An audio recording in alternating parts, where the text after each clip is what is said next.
Mesdames et messieurs, bonsoir. Bienvenue dans ce journal dont voici les titres. L'Assemblée nationale consacre sa plénière à l'examen des projets de loi portant sur le règlement des lois de finances 2007, 2008 et 2009.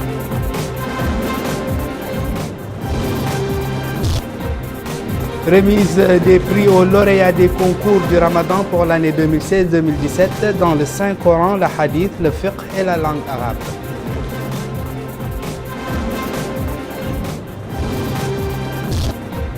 L'armée irakienne confirme son avancée dans certains quartiers de Mossoul.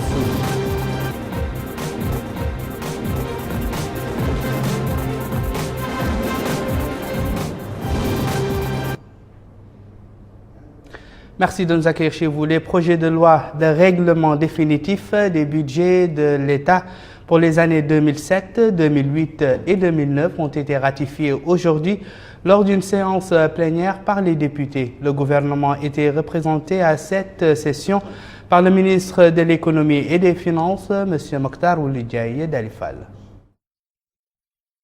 Au cours de cette séance, présidée par le président de l'Assemblée nationale, le député Mohamed Ould Boylil, les députés ont discuté des projets de loi rectificatifs des lois de finances 2007, 2008 et 2009. Le député Dan Oudman a lu le rapport des différentes commissions qui se sont penchées sur ces projets de loi. Au cours de leurs interventions, les différents députés qui ont pris la parole ont abordé les grands axes des projets de loi. Si certains parmi eux ont loué la progression du budget de l'État au cours de ces dernières années, d'autres ont soulevé de nombreuses questions. Le ministre de l'Économie et des Finances, M. Mokhtar Ould Diaye, a remercié les députés pour l'intérêt qu'ils accordent aux différents budgets discutés. Il a également rappelé les investissements sur le budget État ces dernières années qui ont été opérés par le gouvernement mauritanien dans tous les secteurs. Le ministre de l'Économie et des Finances a expliqué à l'assistance que la bonne gestion et la maîtrise des dépenses sont l'axe principal de la politique de l'État dans le domaine des finances. Le ministre de l'Économie et des Finances a souligné que les remarques et suggestions des députés seront prises en considération. Les députés ont voté les projets de loi qui leur ont été soumis. De son côté, la Commission de l'orientation islamique, des ressources humaines et des affaires sociales et culturelles de l'Assemblée nationale a consacré la réunion qu'elle a tenue aujourd'hui à Nouakchott sous la présidence du docteur Mohamed Abdelrahman Ould Tolbe, son président, à la discussion d'un projet de loi relatif à la santé reproductive. La Commission a suivi à cette occasion un exposé présenté par le ministre de la Santé, professeur Khan Boubacar, sur les 10 projets de loi. Quant à la Chambre haute du Parlement, elle a consacré sa séance plénière d'aujourd'hui au dépôt d'un projet de loi autorisant la ratification de la convention de crédit signée entre notre pays et le Fonds africain de développement et destinée au financement du projet d'appui pour le développement des petites et moyennes entreprises et l'emploi des jeunes. Bokar Baylaba. Le Sénat a consacré la séance plénière au dépôt d'un projet de loi autorisant la ratification de la convention de crédit signée le 4 novembre 2016 entre le gouvernement de la République islamique de Mauritanie et le Fonds africain de développement destiné au financement du projet d'appui pour le développement des petites et moyennes entreprises et l'emploi des jeunes. Et c'était sous la présidence de M. Ba Abdul El Haj, son vice-président. Auparavant, la conférence des présidents du Sénat s'était réunie sous la présidence de M. Ba Abdul El Haj, vice-président de la Chambre haute, et c'était en présence de la ministre des Relations avec le Parlement et la société civile, Mme Awa Cheikh Sidia Tanya, pour l'examen du projet de loi en question. Toujours au Sénat, la Commission des Finances a consacré la réunion tenue aujourd'hui à la discussion du projet du budget du ministère de l'Éducation nationale pour l'année 2017. Une réunion présidée par M. Soumaré Oumar, président de cette commission. À cette occasion, la commission a suivi un exposé présenté par le ministre de l'Éducation nationale, M. Isselmou Ould El Mokhtar Ould Habib, sur les différents chapitres du budget du département.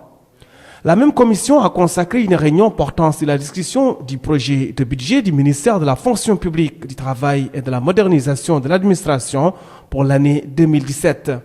La commission a suivi à cette occasion un exposé présenté par M. Seydina Alioune Mohamed Khouna, ministre de la fonction publique, du travail et de la modernisation de l'administration sur les différents chapitres de ce budget.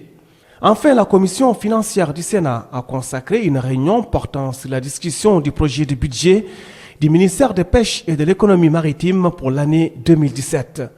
Une réunion présidée par M. Cherif Ahmed El-Khatari, vice-président de la commission. Et c'est le ministre des Pêches et de l'économie maritime, M. Nani Ould-Chrouqa, qui a exposé les différents chapitres du budget de son département. Le ministre des Affaires islamiques et de l'enseignement original Ahmed Ould Ahl Daoud a supervisé ce matin en compagnie du ministre de la Culture et de l'Artisanat, porte-parole du gouvernement, Dr Mohamed Lamine Ould Cheikh, une cérémonie de remise des prix aux lauréats des concours du Ramadan pour l'année 2016-2017 dans le Saint-Coran, le hadith, le fiqh et la langue arabe. Les prix ont comporté des livres du Saint-Coran, d'autres lots de livres importants et des montants d'argent. Les 3 premiers lauréats de chaque discipline ont été récompensés. Le ministre des Affaires islamiques et de l'enseignement originel s'est félicité du niveau de participation à ces concours, ce qui, a-t-il dit, prouve l'intérêt grandissant accordé par les jeunes au Saint-Coran et à ses sciences. Il a appelé la jeunesse à s'instruire davantage et à rester attachée aux enseignements de notre sainte religion, prônant la fraternité et la tolérance et rejetant l'extrémisme sous toutes ses formes, permettant ainsi aux jeunes d'accéder à la vie active de manière saine et d'éviter les déviations nuisibles. Il a ajouté que la frange des jeunes bénéficie d'un grand intérêt de la part du président de la République, son Excellence, M. Mohamed Ould Abdel Aziz, soulignant que le gouvernement œuvre sur instruction du chef de l'État à insérer les jeunes dans la vie active et à les encourager à contribuer avec efficacité à l'œuvre de construction nationale sur la base de la paix, de la reconstruction et de la stabilité. Le ministre a enfin précisé que ces concours ont pour but d'enrichir les connaissances des étudiants, de les inciter à s'intéresser au Saint-Coran et à ses sciences et de leur inculquer les nobles valeurs et l'amour du prophète, paix et salut sur lui. La cérémonie de distribution des prix s'est déroulée en présence du wali de Nouakchott-Ouest, M. Mahi Ould Hamid, et d'un certain nombre d'oulémas et d'imams de mosquée. La ministre de l'élevage, Mme Fatma Val Mentessoina, a décoré aujourd'hui des fonctionnaires de son département au nom du président de la République, et ce dans le cadre des festivités marquant le 56e anniversaire de l'indépendance nationale. Monsieur Racine Hamidouli, inspecteur de l'élevage à Boutilimit, et Diop Abdoulaye Amadou, inspecteur de l'élevage à Selibabi, décorés de la médaille d'honneur 2e classe. Hamama Abdallahi Mohamed, secrétaire particulière du secrétaire général du ministère, décoré de la médaille d'honneur 3e classe. La cérémonie de décoration s'est déroulée en présence du secrétaire général du ministère, Dr Fall Mokhtar, et d'autres responsables du département. Le ministre de l'Hydraulique et de l'Assainissement, Mohamed Abdallahi Woulouda'a, a effectué des visites d'information sur l'état d'avancement des travaux d'alimentation de la ville de Timbedra et de Nema en eau potable dans le cadre du projet d'approvisionnement des zones de l'Est en eau potable à partir de la nappe de Dhar. Plus de précisions avec Bokar Baylaba. Sur le plan technique, ce projet consiste en la pose des conduites dans la zone de Bangou, ainsi que les travaux de la ligne Hassi Attila, ainsi que l'expérimentation de la ligne du kilomètre 35 d'Amourj vers Adel Bagrou. Sur place, le ministre de l'Hydraulique et de l'Assainissement, M. Mohamed Abdallahi Woulouda'a, s'est informé sur l'état d'avancement de la réalisation du château d'eau principal, qui dispose d'une capacité de 5000 m3, et celui de Nema d'une capacité de 2500 m3. À cela s'ajoute un réseau de distribution au niveau de la ville de Nema.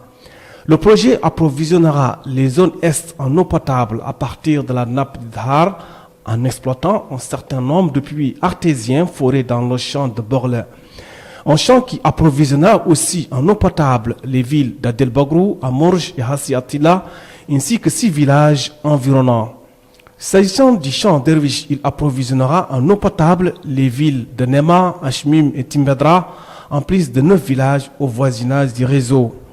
La première phase du projet profitera à 169 000 habitants, avant que la deuxième phase n'assure l'approvisionnement des villes d'Ayoun et de Djigeni. Autre projet, objet de la visite du ministre de l'Hydraulique et de l'Assainissement, c'est celui qui permettra d'alimenter la ville de Timbadra en eau potable. Et sur le terrain, le ministre de l'Hydraulique et de l'Assainissement a été édifié sur les opérations de construction du réservoir de la ville, dont la capacité est de 1200 mètres cubes.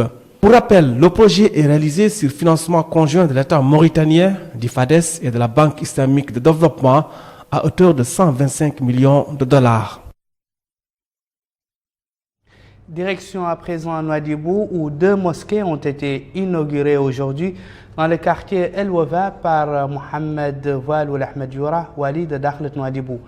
L'événement a été marqué par un mot du directeur régional des affaires islamiques et de l'enseignement originel, Ahmed Woulhadi, dans lequel il a mis en relief l'intérêt de ces 2 réalisations de grande portée spirituelle et éducative.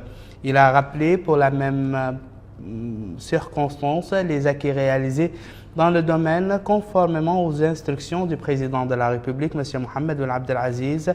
Pour sa part, le président de l'association des imams au niveau de Dakhlet Nouadhibou, l'imam Mohamed l'imam Ould Abdel Baqi, a salué cette réalisation qui offre un cadre propice à l'accomplissement de la prière collective.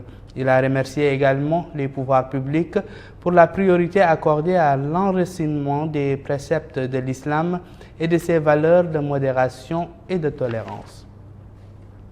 Au volet politique, le parti de l'Union pour la démocratie et le progrès UDP a organisé une manifestation dans la localité de Bey El-Hijaj dans la wilaya du Brakna.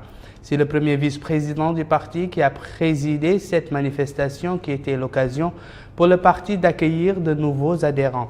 Dans un mot prononcé pour la circonstance, M. Sangot Ousmane a souhaité la bienvenue aux nouveaux adhérents et expliqué à l'assistance les grandes orientations de l'UDP.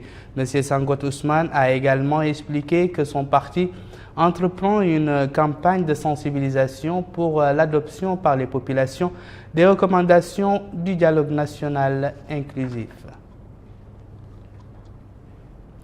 Toujours dans le cadre des activités des partis politiques, le parti Nouvelle Génération a organisé hier au siège du parti une conférence de presse au cours de laquelle les responsables de cette formation politique ont annoncé à l'assistance l'arrivée de nouveaux adhérents en provenance de la wilaya du Guidimaha. Le président de ce parti, M. Mohamed Ould Mohamedou, a souligné que ces nouvelles adhésions sont la preuve que le parti Nouvelle Génération est sur la bonne voie politique. Activité des partis politiques toujours, avec cette fois-ci cette manifestation organisée par l'Alliance nationale démocratique AND à son siège. L'occasion pour les responsables de cette formation politique de donner leur point de vue sur la situation politique, économique et sociale du pays. Plusieurs autres points se rapportant aux questions d'actualité ont été développés par les orateurs. Et nous clôturons ce journal par l'actualité internationale sous forme de brèves et d'images avec Yeda Alifal. Les forces armées irakiennes ont resserré hier leur étau sur la ville de Mossoul après d'intenses combats contre le groupe terroriste État islamique. Et ça s'est passé au 4e jour d'une nouvelle poussée destinée à reprendre la partie orientale de la ville. L'armée irakienne a indiqué que les combats les plus violents se sont déroulés dans la partie sud-est de la ville où la police fédérale et les troupes de la 9e division blindée ont affronté les terroristes. Au terme de cette 4e journée de violents combats, les troupes ont progressé de manière limitée dans ces 3 quartiers, théâtre de durs affrontements entre l'armée et les membres de l'État islamique au cours des dernières semaines. Le nouveau secrétaire général de l'Organisation des Nations Unies, Antonio Guterres, veut faire de 2017 une année pour la paix, a-t-il lancé dans un message diffusé à l'occasion du Nouvel An et de son entrée en fonction. M. Guterres succède dimanche 1er janvier à Ban Ki-moon à la tête des Nations Unies et hérite en particulier du lourd dossier de la guerre en Syrie. En cette première journée à la tête des Nations Unies, une question me pèse sur le cœur. Comment venir en aide aux millions d'êtres humains pris au piège du conflit? S'interroge-t-il. En ce jour de l'an, je vous demande à tous de prendre avec moi cette résolution. Engageons-nous à faire de la paix notre priorité absolue. Des préparatifs de tir expérimental d'un missile balistique intercontinental sont dans leur dernière phase. C'est en tout cas ce qu'a annoncé le dirigeant nord-coréen. Ces missiles pourraient mettre les États-Unis à portée de tir. Les affirmations de la Corée du Nord relatives à un essai prochain des missiles balistiques intercontinentaux sont jugées plausibles par des experts en armement. En cas de succès, cette avancée technologique pourrait à terme mettre la côte ouest des États-Unis à portée de tir de la Corée du Nord. 9000 km environ séparent les deux pays. La portée des missiles intercontinentaux varie de 5500 km au moins à 10 000, voire davantage. C'est la fin de ce journal. Je vous rappelle les principaux titres. L'Assemblée nationale consacre sa plénière à l'examen des projets de loi portant sur le règlement des lois de finances 2007, 2008 et 2009. Remise des prix aux lauréats des concours du Ramadan pour l'année 2016-2017 dans le Saint-Coran, la Hadith, le fiqh et la langue arabe.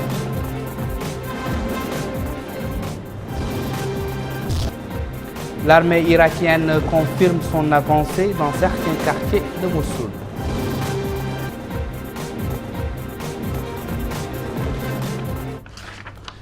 Où que vous soyez, merci de nous avoir suivis. Merci également de votre fidélité. Au revoir.